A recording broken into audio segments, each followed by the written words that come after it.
درود بر مقاومتگران راه آزادی و عدالت در خراسان و شما بینندگان گرامی. نخستین صحبت آنلاینی ما را از سلسله گفتارها دایر به افغانستان می‌بینید. ما تحولات اخیر نظامی و سیاسی در این سرزمین را به تحلیل نمی‌گیریم، اما با نگاه انسانی از بطن حادثات و بازی‌های گذشته و امروز خراسان دردهای خود را به صفت میراثبران امروز و دیروز تمدن پارسی واضح می‌سازیم و درمان می‌جوییم. کمکاری‌ها و غفلت‌هایمان را به تحلیل می‌کشیم و از توانمندی‌های خویش برای اصلاح اشتباهات گذشته می‌گوییم. ظرفیت‌های انسانی و فرهنگی و اقتصادی و مالیوی تاجیکان و پارسیگویان دنیا را برای اتحاد و همدل شدن و کمک و دستگیری همه اقوام افغانستان بحث و بررسی می‌نماییم. البته این را هم درک می‌سازیم که جنگ بیش از 40 ساله افغانستان معما و رازهای زیادی دارد. سر از برخورد منافع قدرت‌ها در چند قرن گذشته تا تضادهای فرهنگی و دینی از عامل‌هایی هستند که این کشور را به بی‌ثباتی و خرابی و خشونت و کشتار کشیدند. برای گفتگو در این مسئله هادی شهرتی از ایران تباران مقیم ژاپن از طریق زوم با ما وصل هستند. جناب شهرتی، سلام بر شما و تشکر که با ما هستید. خیلی متشکرم. معرفی میکنم هادی شهرتی هستم از توکیو ژاپن، در خدمتتون هستم و خوشحالم که من رو دعوت کردیم به برنامه خوبتون. سلامت باشید. خب به نظر شما تحولات اخیر افغانستان تا کجا هم انگیزه های متحد شدن ما فارسی زبانان جهان رو بیدار ساخت و در پهلوی از این تا کجا غفلت و نقطه های ضعیفی که ما تا این دم صادر کردیم برملانمون؟ خیلی متشکرم. مسائلی که در افغانستان در این چند ماه پیش اومد، من فکر میکنم که با واکنش‌های خیلی زیاد دنیا و به خصوص ما فارسی زبان‌ها روبرو شد که از هر جای دنیا به این مسئله داشتن این جریان داشتن دنبال میکردن و به سختی باهاش مبارزه میکردن. ما احساس خیلی خیلی تنهایی و ناراحتی زیادی داشتیم نسبت به مسائلی که در افغانستان پیش اومد. من فکر میکنم که باید حتما همه با همدیگه دست به دست هم بدیم و از نیروهایی که الان برای به وجود آوردن امنیت و گرفتن حق مردم افغانستان دارن زحمت میکشن و جانفشانی میکنن رو باید ازشون دفاع بکنیم. خب اگر مشخصا از شما پرسم، شما که بیرون از ایران هستید، در ژاپن زندگی میکنید و با ایرانی های خارجی که مقیم کشورهای خارجی هستند روابط و همکاری ها دارید و همین احساسی همتباری و همزبانی و حس انسانی با مردم خراسان در این مرحله چقدر احساس میشید؟ این سوال رو به خاطر اون میکنم که بعضا انتقادها هم بود که در شبکه‌های اجتماعی که هموازی فارسی زبانان دنیا چندان احساس نشد. من برعکس فکر میکنم که هموازی جهانی در راه بود و انجام شد و من خودم شخصا یکی از افرادی هستم که هر روز این اخبار رو دنبال میکنم. دسته همون اخبار من در ایران دنبال نمیکنم، ولی واقعا نگران وضعیت مردم افغانستان بودم. من میدونم که چقدر این مردم سختی کشیدن. ما چندین نسل رو داریم که روی یک صلح بلند مدت رو ندیده بودن. ما تا سال 2000 که بعد از اینکه آمریکا وارد اونجا شد و شروع به یک سری بازسازی‌ها در اون کشور شد، شهرسازی شد، مدرسه ها آغاز به کار کرد، دختران به مدرسه رفتن، زنان به جامعه اومدن و تحول عجیبی در این چندین سال ما در افغانستان دیدیم که واقعا شگفت زده بودیم هممون و من فکر می‌کنم خیلی تحول خوبی بود. متاسفانه اینها همه از بین رفت و شخصا من برای این مردم هم دردی میکنه، هم تاسف میخورم که نمیتونیم به اون شکل که باید بتونیم به اینها کمک بکنیم. شما یک صحبتی در مورد فاشیسم کردین و اون بخش رو من فکر می‌کنم بتونیم در یک سال دیگه بکنیم صحبت کنیم، خیلی بهتر باشد. ولی سوال دیگر اینجاست که برداشت شما اومد آگاهی شما از واقعهای سیاسی و امنیتی که در چند ماه اخیر در افغانستان رخ داد چی است؟ پشت قضیه شما چی رو میبینید؟ چرا چنین اتفاقی افتاد؟ یک یادداشتی رو داشتم میخوندم، چیز جالبی بود، مال امیر کبیر بود که گفته بود که من همیشه فکر میکردم که ما احتیاج به یک پادشاه دانا داریم. بعد یواش یواش که زمان گذشت دیدم که نه، ما احتیاج به یک وزیر دانا داریم. در آخر فهمیدم نه، ما احتیاج به مردم دانا داریم. مسئله آگاهی مردم در هر کشوری. مثلا شما به تاجیکستان برگردید، کشور شما سختی‌های زیادی کشید، برادرکشی شد و جوانان زیادی مردن و الان ولی به یک آگاهی اجتماعی برای یک سکولاریسم خوبی رسیدن و دارن زندگی با صلح را انجام میدن و شما یک بخش کوچکیش رو در کشور خودتون دارید. آگاهی مردم و درک و اعتماد اونها با کشور و دولت مردم باعث شده که یک صلح و یک آبادانی اونجا پیش بیاد که گسسته از هم نمیشه. مشکل ما در افغانستان این بودش که ما آگاهی کامل جوامعمون نداشتن از اینکه دارن و اون دولت مردا بودن که این کشور رو به این خواب رسوندن. متأسفانه در کشورهایی که بخصوص در خاورمیانه همه میخوان مشکلات رو بندازن گردن کشورهای دیگه، مثلا میگن این کار آمریکا بود، این تقصیر پاکستان بود، این تقصیر نمیدونم این بود و اون بود. من فکر میکنم که بیشترش تقصیر خود افغانستان و دولت مردای افغانستان بودن که اینها فقط به دنبال فساد بودن و اون فساد بودش که این بدبختی رو برای مردم دوباره پیش آورد و الان همه آوارشون از کشید. اما فکر نمیکنید که مثلا همون ما همه عیب و گناه هم میاندازیم به سر سیاسیانی که تا امروز بدن، ولی برخورد منافع قدرت ها بود که 100 ساله ها حتی در اینجا دوام داشت. نه کنیم، ما باید با خودمون حداقل رو راست باشیم. یعنی تنها چیزی که باعث ما بتونیم به یک نتیجه خوبی تو صحبتمون برسیم با خودمون رو راست باشیم. ما چیکار کردیم که اونا باید بر ما انجام بدن؟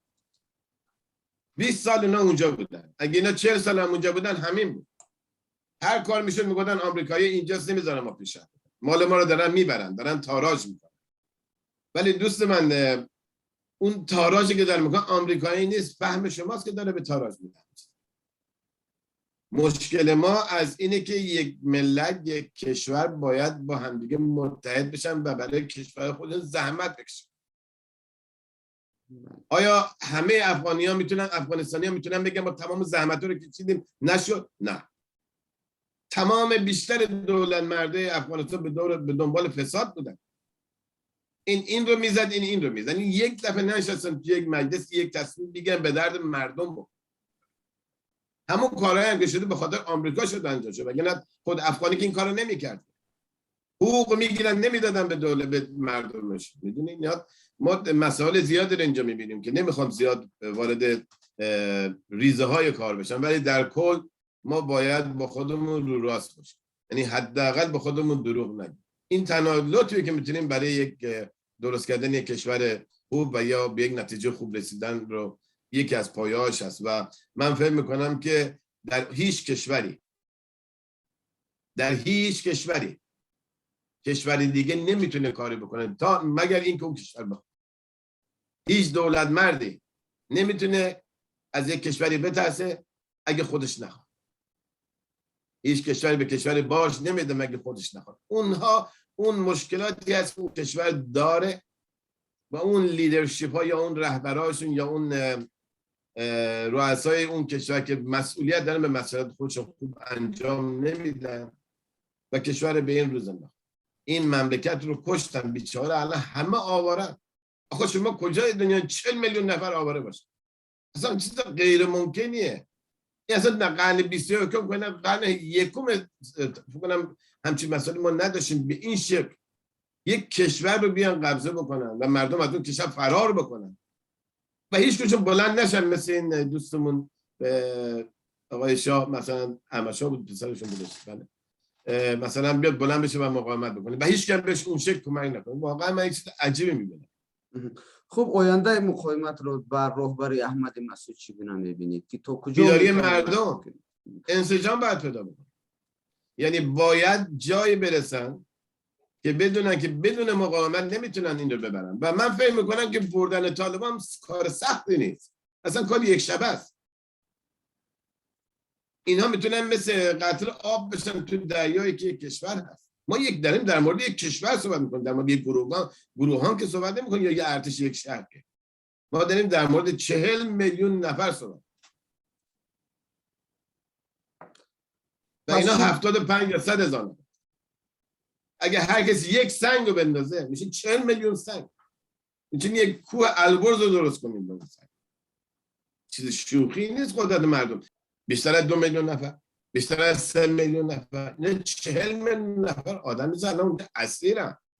بهترین راه اینه که اون کشور آماده برگرده به جایی که هست، آرامش بهش بیاد، بده مردم برگردن کشور خودشون و توی زندگی کشور خودشون زندگی بکنن. چرا باید آواره در بلژیک و در تایوان و نمیدونم در این ور در اون ور؟ آخه کجای دنیا شما دیدین همچین کاری بشه؟ این یک جنایته.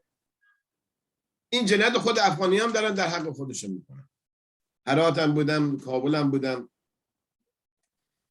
باور کنید اصلا ما اونجا حکومتی نداریم. همین بوده که آمریکایی گیواب کرد، اصلا ول کردن. گفتن اینا چه جور آدماییه؟ هر چی بهشون میدیم قبول نمیکنن که یه مسئولیتی هم بگیرن در قبالش. آخه شما کجای دنیا یک حکومتی دیدید که اینقدر اصلا میگه پاره پاره باشه؟ اینقدر دروغ. روز قبلش میگه من تا آخر عمرم تا خونم میریزم جا هستم، روز بعدش بدون کش فرار میکنه. آخه شما ببین چقدر اینا بی مسئولیتن. شما بهش میگی ما حکومت نداریم. اگه حکومتی باشه اون باید کشور خودش حفظ بکنه. باید به ارتشش بگه برو از شهرها دفاع کن. ما حکومتی نداشتیم. کی گفتم اونجا ما افغانستان حکومتی نداشتیم؟ و بدبخت زنهای اونجا که واقعا زن، اون افرادی که در مجلس بودن و بخش اجتماعی بودن واقعا زن، اونها الان با دارن مشکلات میکشن. اونها حکومت افغانستان بودن. افرادی که ما نمیدیدیم الان داریم میبینیم. این جوانی که با سر شما عکسش هست، اینها حکومت. حکومت اون کسی که الان میخواد دفاع بکنه از این کشور. اینها حکومت این مملکت هستن که الان دارن زحمت میشن. ما حکومت در اونجا نداشتیم و طالبان اصلا پیروز نشده. طالبان فکر بکنن که واقعا پیروز شدن. یعنی اگه این تو فکر کنن واقعا احمقانه است. من چیزی مثل پیروزی اونجا نمیبینم. مثل یک مشت تروریست اصلا اومدن اونجا رو هایجک کردن و دارن گردن کشی میکنن. شما در کل اینا ببینید یک دونه کشورمدار نمیبینید توش. اصلا اینا این کاره نیستن. اشتباه اومدن توی یک جایی واسطن و یه دفعه نگاه میکنه هیچ کس نیست. میدونی خودشون هم باور نمیکنن. اینها پیروز نشدن. خودشون هم میدونن پیروز نشدن. مشکل اینجاست. هنوز مشکلات از حالا به بعده. شما سر حکومت و طالب اصرار کرده زیادتر، ولی اگر یک تصویر از طالبان داشته باشیم، تصویر شما چی است؟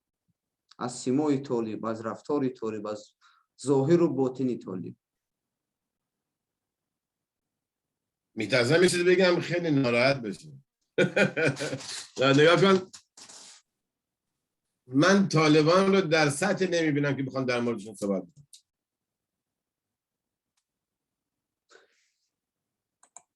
یعنی اینها هیچی نیستن غیر از هم اسلحه‌شون و چاقویی که تو شکمشون گذاشتن. ما در مورد چی میخوام صحبت کنم؟ اونو دعوا دارن که ما پشتیبانی مردمی داریم. کدوم مردم؟ خودشون هم پشتیبان خودشون نیست. نکنین ما چیزی به اسم شخص، من به عنوان شخص به اینا نگاه نمیکنم. حتی مگر یک انسان میتونه یک انسان رو بکشه یا شلاق بزنه یا گردن بزنه؟ شما اگر ما مسائل دینی رو نگاه بکنیم خب بعد برن تو مسجد بشینن دعاشون رو بکنن. اگر بخوام مسائل انسانی نگاه کنیم که اینا انسان نیستن. اگه بخوام به مسائل معنوی نگاه کنیم اصلا معنوی سرشون نمیشه. اصلا شما ببین با قیافه‌های اینا ترسناک است. شما به چی اینا میخواین نگاه بکنین در مورد تصمیم فکر؟ هیچ چیزی تو ذهن من نمیاد غیر از این که اینا یک مش افرادی هستن که بعد برگردن تو اون سوراخاشون و اینا رو بعد تخمه میکنن دیگه از اینا بیشتر نشن از اینکه هست. اینا بعد زاده ولدشون از بین بره. این قانون طبیعت است برای افراد خطرناک. نکنین ما در چین مواد مخدر داشت پولاک میکرد. تا وقتی اینا رو تو دریا نریختن تمام نمیشه. باید تخم اینا رو از بین برد. یعنی باید یه کاری بکنن دیگه ولد نداشته باشن و زاده ولد اینا رو کم بکنید تا بدین ما شر این بدبختی توی خاورمیانه راحت بشیم. اینا آدمای خطرناکه. شما از برکندن تخم طالبان میگید ولی ما با چشم سر میبینیم که قدرت های دنیا همسایه های افغانستان چقدر بازی های دوگانه رو با این گروه برای موندن. با این از چی میتوان گفت؟ چگونه میتوان با این مناسبت ما حداقل افکار طالبانی رو از بین بریم؟ ما چیزی به اسم افکار طالبانی توی فارس زبان نداریم. داریم؟ افکار طالبانی یعنی شما یک فارس زبان دیدی که اینطوری باشه؟ نه من فکر نمی‌کنم. یک مشکل دیگه است. اونا به فارسی صحبت نمی‌کنن. ترکی هم صحبت نمی‌کنن. پشتو هم اینا زبان خودشونو دارن. اینا اصلا صحبت نمی‌کنن. اینا فقط دارن ادای صحبت کردن در میان. یعنی شما در یک جامعه‌ای مثل جامعه خاورمیانه در شهر من و شما و جاهای دیگه افراد مثل اینا رو زیاد نمی‌بینیم. خیلی کم مگه ببینیم. بعدش میترسیم. نه چیز مهمی نیستن. من جواب برش ندارم. خب باز یک کمی با مسائل سیاسی می رویم. هرچند شما تاکید هم کردید ما هم میدونیم اهل سیاست نیستید و اگر جهان وارد معامله با طالبان شود و اونها به رسمیت شناخته شوند، از نگاه شما این یک شناخت رسمی تروریسم نیست و یک ننگ دیگر بر سر جامعه جهانی بار نمیکند؟ مسلما صحبت شما حرف درستی. یک ننگی اگر هم چیزی پیش بیاد و منم امیدوارم پیش نیاد. فقط چیز دیگه هست این جامعه جهانی هم میدونی از اشتباهات خودش تحصیل میکنه. چیز طبیعی هست و همونطور که اول سخنم شما گفتین که همه به فکر منافع خودشون هست. اون منافع ها هستش که احتمال داره مثلا به اینا اجازه داده بشه. من فکر میکنم که جامعه جهانی هم آمادگی داشتن یک گروه مثل اینا رو نداشته باشه یا خواستارشون نیست. ما به هر شکل نگاه بکنیم با اینا سخت کنار اومدن. اینا دیوار کج مگه میشه راست بشه؟ یعنی شما راه مقاومت را به هر شکل اولویت میدهید در افغانستان که با این گروه هیچ گونه باید معامله صورت نگیرد و اینا باید تو را برکنده شوند. شما دو تا راه دارین، یا بمیرین یا زنده باشین دیگه. با اینا همدست شدن یعنی مردن. Is your choice. حالا دیگه بعد تصمیم مردم. یعنی من اگر توی خیابون با اینا را برم تو از اون خیابون دیگه رد نمیشه. اگر این رو مردم افغانستان قبول بکنن که اینها میخواد دولت مرد اینا باشن، من بهت میگم اون روز مرگ افغانستان و من دیگه نگران اون مردم نخواهم. متوجه منظور من هستی؟ یعنی من خیلی دراستیک دارم. یعنی اگر مردم افغانستان دولت درست بکنن که میخواد طالبان نماینده اینا باشه و به عنوان حاکم اینا باشه، اون کشور مرده است و حقشون هر چی دوست داشتن حقشون. یعنی من از نظر من دیگه اون کشور وجود نداره. پس با این گروه چی باید کرد؟ جنگی؟ باید مبارزه کرد. باید اینا رو انداخت بیرون، تموم شد.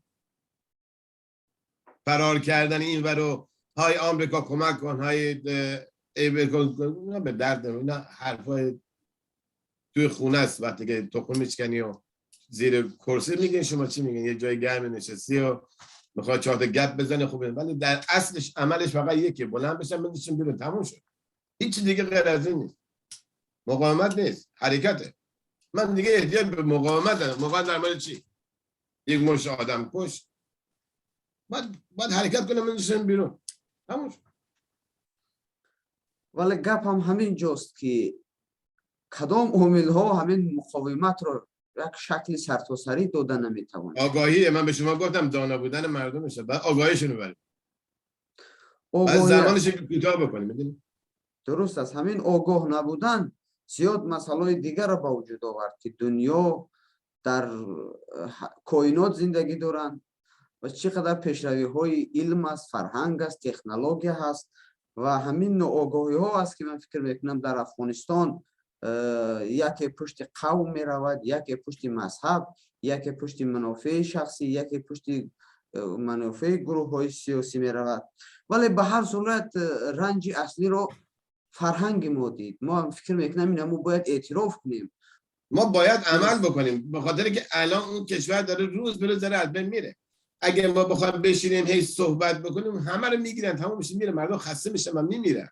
باید همین الان، همین امشب، همین ساعت که اینجا هستید، این ساعت باید به عمل تبدیل بشه و بعد مردم بیان از اینا بخوان که برن بیرون، تموم شد. هیچ دیگه توش نیست.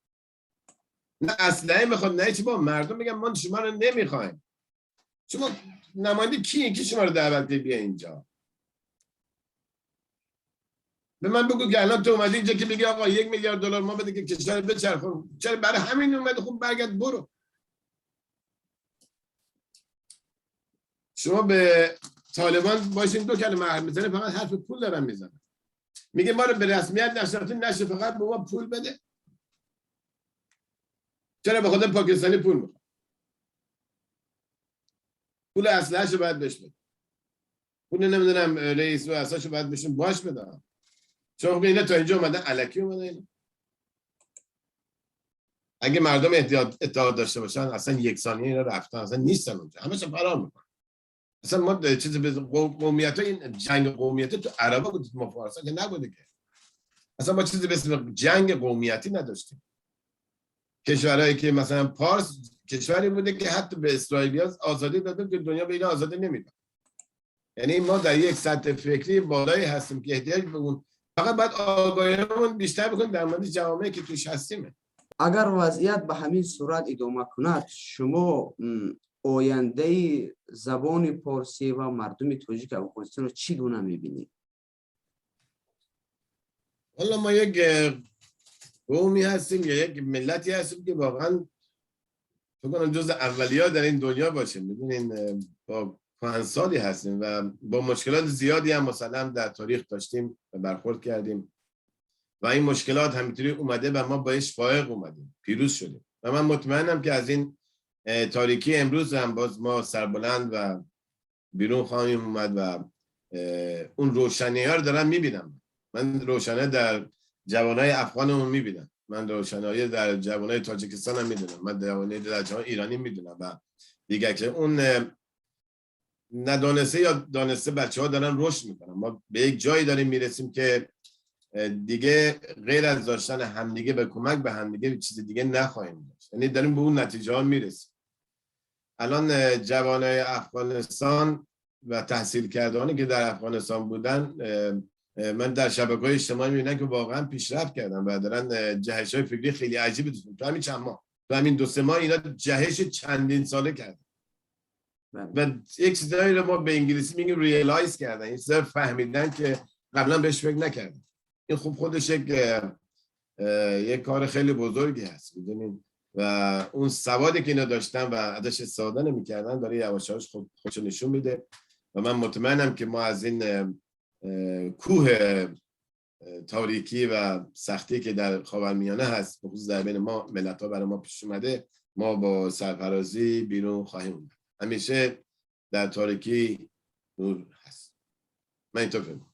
درست است. ما انگیزه ها رو میبینیم، ما پیشروی های فکری و نظری رو میبینیم و عمل های هم صورت میگیرن که کارهایی که جوانان انجام میدهند در این حوزه ها امیدوار کننده اند.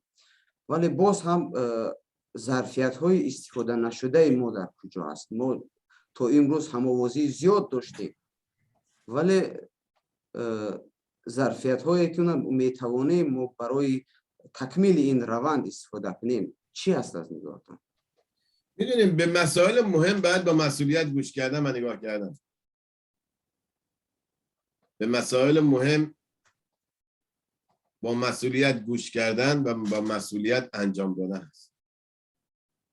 اگر ما در جامعه خودمون که الان واقعا قدیمی ها اینطوری نبودن، قدیمی ها خیلی مسئول بودن. ما به پدران خودمون برمیگردیم، 2 تا 3 جنریشن قدیم که برمیگردیم خیلی افراد مسئولی بودن. حالا در این حال که سوادشون کم بود ولی مسئولیت خودشون رو داشتن، مسئولیتشون به جامعه رو داشتن، مسئولیت به خانواده رو داشتن، مسئولیت به کشور رو داشتن و این رو ما باید دوباره زنده بکنیم. من شخصا خودم فکر میکنم که مسئولیت تنها پایه‌ای هست که میتونه ما رو از این مشکلات بیاره. هر فردی در هر شکلی به هر جایی که هست با مسئولیت به مسائل چه نگاه بکنه و با مسئولیت چه کارش انجام بده. مسئولیت هست. و من به عنوان یک کسی که خب مدیریت خونده من فکر میکنم که مادر هر پیشرفت و پیروزی مسئولیتش هست. وقتی شما احساس مسئولیت بکنی خب تحصیل بهتری میکنید، فکر بیشتری در مورد عملتون انجام میدید و عواقب اون عمل انجام میدید فکر میکنید و وقتی تصمیم میگیرید سعی میکنید حتما اون رو به نتیجهش برسونید. و اگر مادر دویدن، مادر ماراتون یا ورزش دویدن باشه، من مادر پیروزی های اجتماعی، مسئولیت اون جامعه است. اگه همه با مسئولیت و مسائل برخورد بکنن من فکر می‌کنم ما یک جامعه خیلی قوی خواهیم داشت حتی در کوتاه مدت. ما الان شما در افغانستان ببینید پیشرفت‌های خیلی خوبی شده بود، جاده‌سازی‌های خیلی خوبی شده بود، شهرسازی خیلی شده بود ولی خب متاسفانه الان باز دوباره به همین شکل در اومده و اگر دولت مردای افغانستان با مسئولیت بیشتری زحمت میکشیدن ما این روز در اونجا نداشتیم. اگر کشورهای اطراف با این نظر که اینها کشور خیلی قوی با مسئولیت بالایی هستن هیچ وقت همچین کار در حق این افغانستان بدبخت نمیکرد. ما بیشتر کارمون اینه که بی‌مسئولیتی است و توجه نکردن به اون وظیفه‌ای که داریم و بهش عمل نمیکنیم. و من مطمئنم که افغانستان از این مشکل بیرون خواهد اومد. مطمئنم. و تازه شروع کار است. این شروعه. خب شروع کار تازه است اما آینده کار چی می شود؟ ما مقاومت و هر شکلی که باشد ضد طالب است، ضد هر گروه تخریبکار در سیمای احمد مسعود آینده دار می بینیم. چون احمد مسعود یک چهره پاک است و نمایندگی از آرمان‌های پدر خود میکند که یک شهرت جهانی دارد و ما میدونیم که پدر احمد مسعود کی بود و در عرصه سیاست هم با اون فساد و خیانتی که سیاسیون سابق افغانستان کردند شریک نیست و ما چگونه میتوانیم از احمد مسعود در هر گوشه دنیا ایستاده دفاع کنیم و همین تلاش ها را قوت بخشیم. یک روز یک سرباز میخواست بره جنگ، خانومش خیلی باش مخالف بود. شب با همدیگه یکم عصبانیت هم کردن. صبح شد این داشت که لباس بپوشید، زنش بلند شد لباساشو براش ترتمیز بهش گذاشت توی ساک و قدم درم خونم اومد یک لبخند به این زد. همون لبخند بود که اینا باعث پیروزی اینا میشه تو این جنگ. و الان وقت موافقت من فکر می‌کنم من زیاد با بزرگ کردن افراد موافق نیستم. I don't want to make them big. من شخصا خیلی نباید ما افراد رو بزرگ بکنیم ولی باید افراد بشناسیم. افراد خوب رو باید سعی بکنیم که همه بشناسن. و مطمئنم که اخبارم که من دنبال میکنم ایشون خیلی زحمت داره میکشه و سختی های زیادی کشید و یک پتانسیل خوبی هست برای مرکزیت دادن مردم افغانستان برای مبارزه با این وضعیت الان.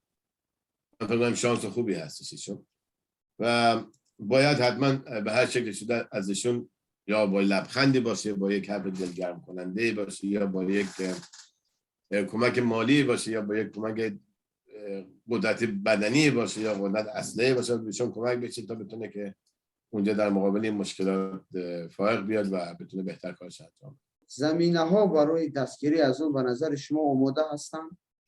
بله. چی در سطح سیاست ها، چی در سطح مردمی؟ نکنین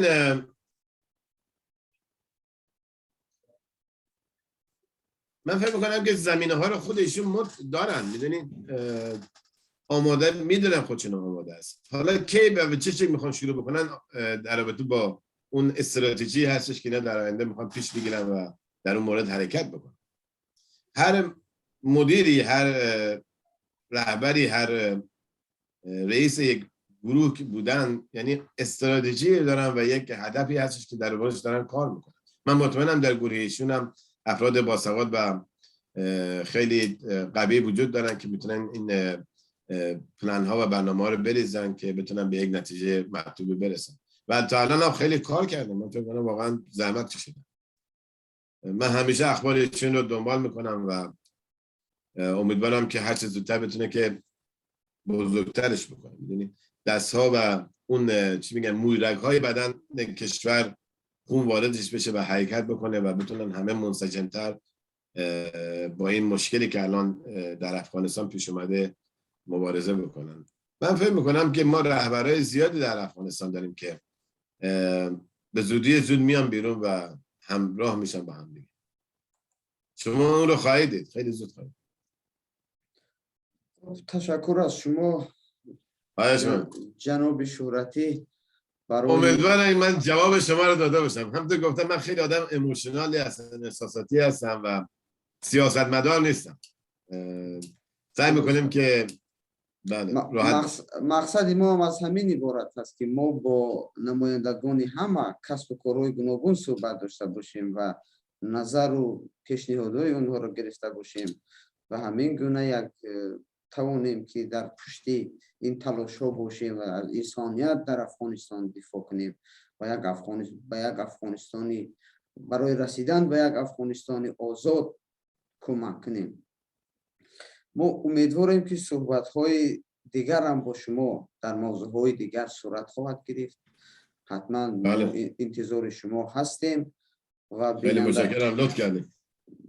بینندگان عزیز، از شما هم خواهش ما این است که اگر نفری میخواهد در صحبت های ما شرکت داشته باشد، ما امکان داریم که زمینه صحبت را فراهم کنیم.